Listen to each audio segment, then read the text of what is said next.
Assalamualaikum warahmatullahi wabarakatuh. Kami dari kelompok 1, Kiara Melinda, Maulida Sofiana, Alif Lutfi Anikmah, Dewi Sarafina, Hasna Imtinan, Istiqosah Ainun Fatihah, Wahyu Mehmet Tricahyono akan menjelaskan bab mengenai pengembangan koleksi. Pengertian koleksi. Koleksi adalah kumpulan buku-buku atau bahan-bahan lainnya yang dihimpun oleh seseorang atau lembaga tertentu. Sutminah 1992-25. Menurut Ala Glossary of Library and Information Science tahun 1983, pengembangan koleksi merupakan sejumlah kegiatan yang berkaitan dengan penentuan dan koordinasi kebijakan seleksi, nilai kebutuhan pemakai, studi pemakaian koleksi, evaluasi koleksi, identifikasi kebutuhan koleksi, seleksi bahan perpustakaan, perencanaan kerjasama sumber daya koleksi, pemeliharaan koleksi, dan penyiangan koleksi perpustakaan. Menurut buku pedoman pembinaan koleksi dan pengetahuan literatur tahun 1998, koleksi perpustakaan adalah semua bahan perpustakaan yang dikumpulkan, diolah, dan disimpan untuk disajikan kepada masyarakat guna memenuhi kebutuhan pengguna akan informasi.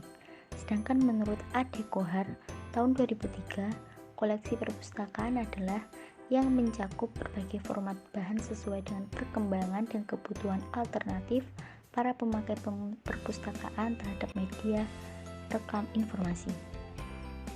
Pengertian pengembangan koleksi.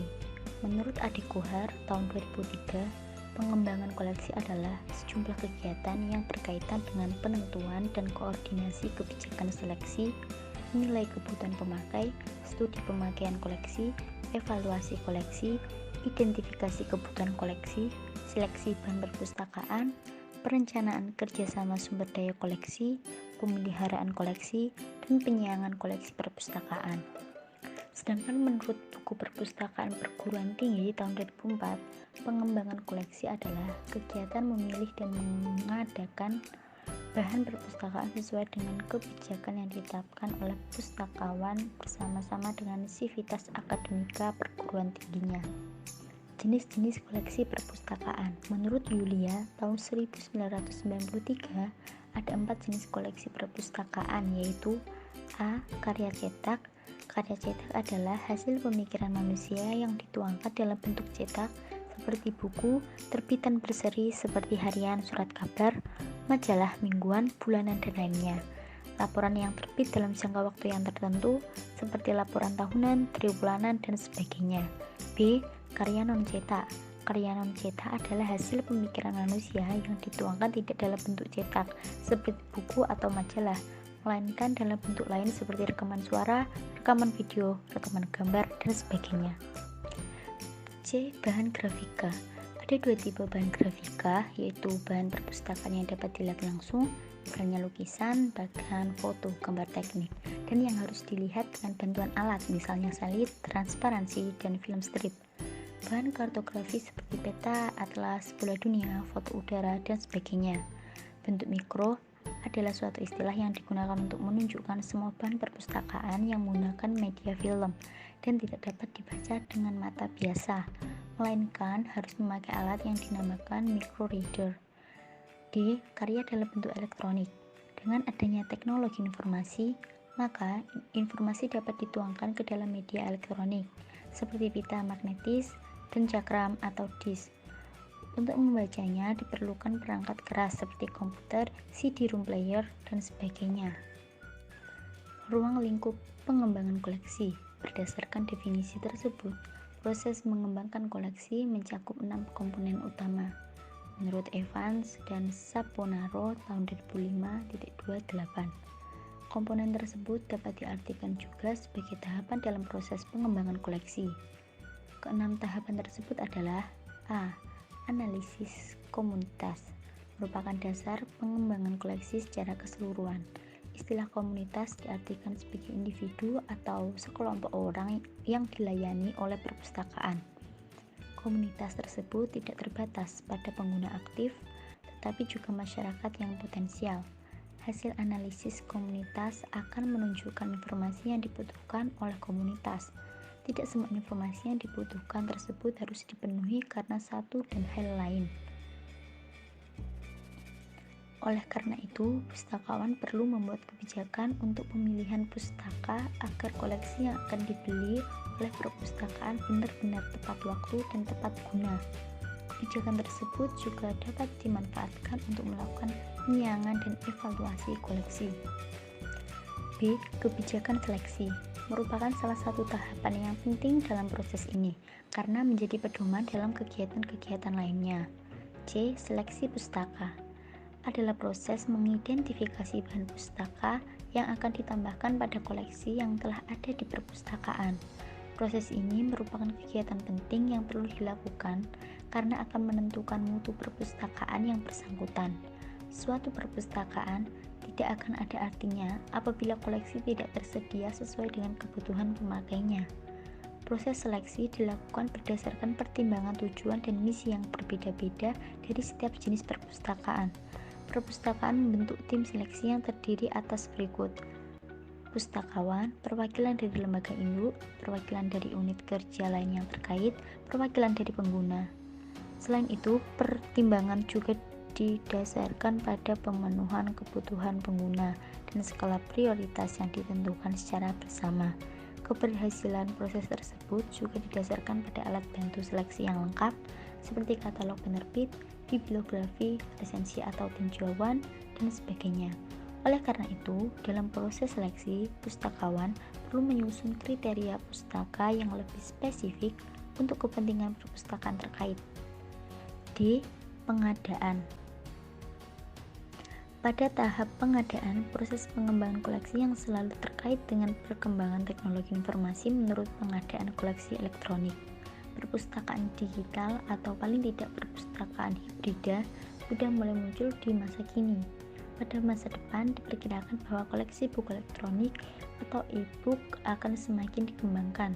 Isu tersebut sebaiknya diantisipasi dalam kebijakan pengembangan koleksi. E. Penyiangan adalah proses mengeluarkan koleksi dari jajaran koleksi perpustakaan dan menilainya kembali apakah masih sesuai dengan kebutuhan pengguna perpustakaan.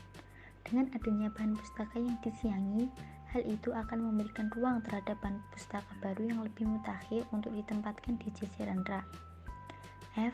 Evaluasi koleksi adalah kegiatan menilai koleksi yang dimiliki perpustakaan baik dari segi ketersediaan maupun pemanfaatannya. Evaluasi koleksi perlu dilakukan secara periodik dan sistematis untuk memastikan bahwa koleksi itu mengikuti perubahan dan perkembangan kebutuhan informasi yang terjadi pada komunitas yang dilayani. Dalam melakukan evaluasi, terdapat dua teknik yang dapat dilakukan oleh pustakawan. Teknik yang pertama adalah teknik yang berfokus pada koleksi. Evaluasi ini memeriksa isi dan karakteristik dari pustaka yang ada untuk menentukan jumlah, umur koleksi, cakupan, dan kedalaman substansinya yang akan dibandingkan dengan standar yang sudah ditetapkan. Teknik kedua adalah teknik yang berfokus pada pengguna. Evaluasi ini menganalisis cara pengguna memanfaatkan koleksi. Pada beberapa kasus, pengguna meminjam koleksi memiliki kepentingan tertentu. Misalnya, seorang pengguna di perpustakaan sekolah sering kali meminjam banyak judul pustaka. Bukan untuk dibaca, tetapi untuk memperoleh poin terbanyak karena berharap mendapatkan hadiah bagi pengguna yang meminjam paling banyak. Dari data pemanfaatan tersebut, dapat diketahui efektivitas dari sebuah pustaka. Pengembangan koleksi di berbagai jenis perpustakaan.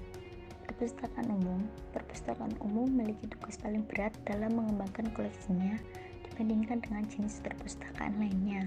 Menurut Evans dan Saponora tahun 2005.243, perpustakaan umum memiliki jenis pengguna sangat heterogen atau beragam, mulai dari pengguna anak, remaja, dewasa, hingga orang tua, mulai dari profesi pedagang bakso hingga profesi peneliti, latar belakang etnis, bahasa, hingga latar belakang keluarga, dan berbagai perbedaan lainnya.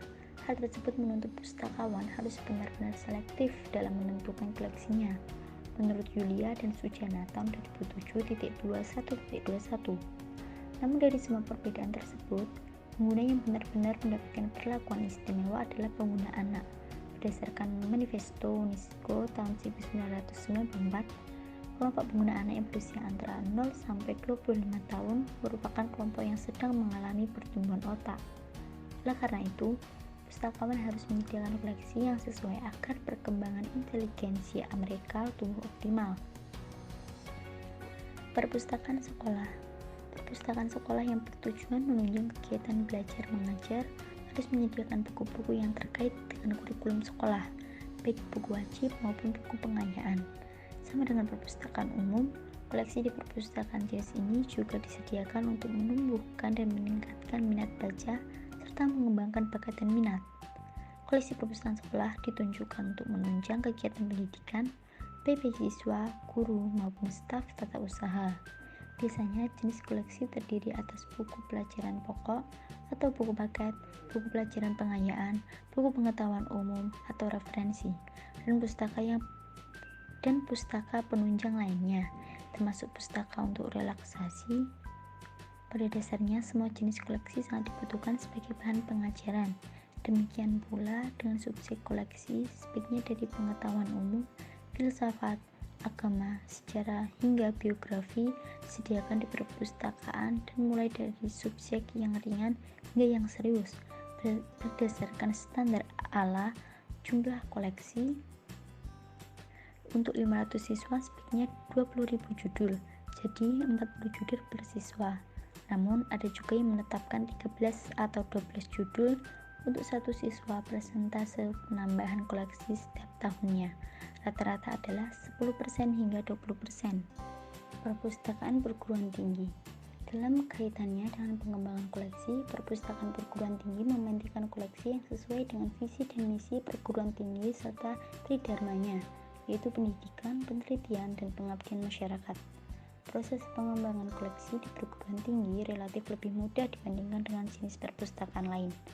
Hal ini disebabkan oleh pengguna yang homogen, mereka memiliki tujuan yang sama, dan kelompok umur yang relatif sama. Menurut Yulia dan Sujana, tahun 2007.21.22. Perbedaannya terletak pada berikut ini. A. Jenis perguruan tinggi, misalnya universitas, akademi, dan sekolah tinggi. B. Jenjang pendidikan, yaitu D3, S1, S2, S3, termasuk bidang terapan. C. Jumlah mahasiswa. D. Program studi termasuk subjek bidang ilmu.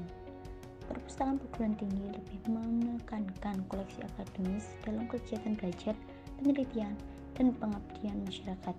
Dalam rangka melaksanakan tridharma perguruan tinggi, diputuskan oleh Dikti bahwa semua karya ilmiah yang dihasilkan dari perguruan tinggi wajib disimpan di perpustakaan, antara lain laporan PKL, skripsi, tesis, disertasi, makalah seminar, simposium, konferensi, artikel yang dipublikasikan di media massa, dan sebagainya.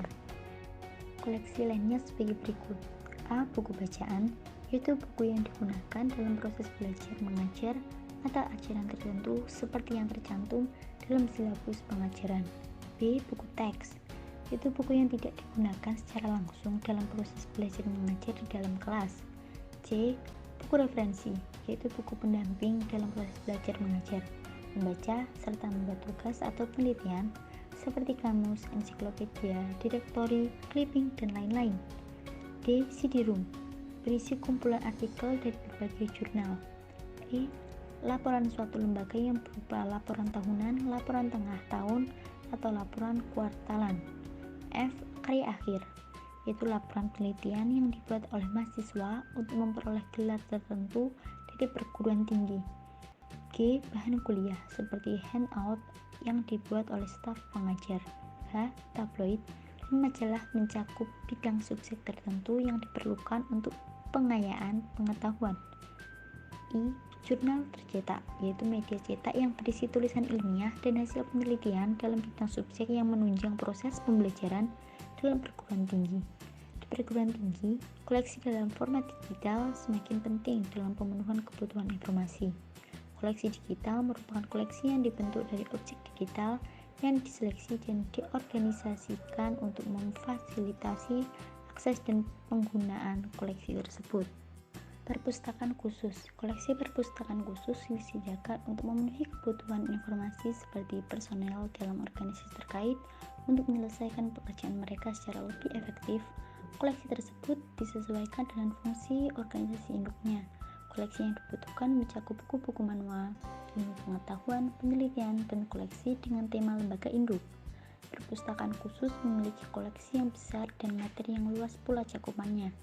Jenis materi tergantung dari core business organisasi induk.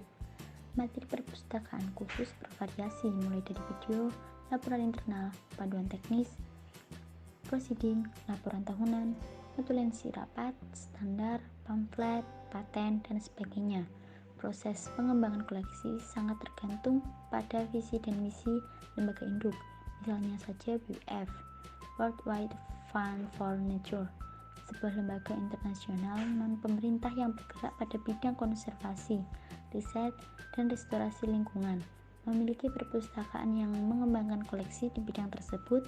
Demikian pula dengan lembaga lain yang khusus bergerak di bidang tertentu, seperti Komnas HAM, Kementerian Kesehatan, dan sebagainya. Demikian penjelasan dari kelompok kami. Wassalamualaikum warahmatullahi wabarakatuh.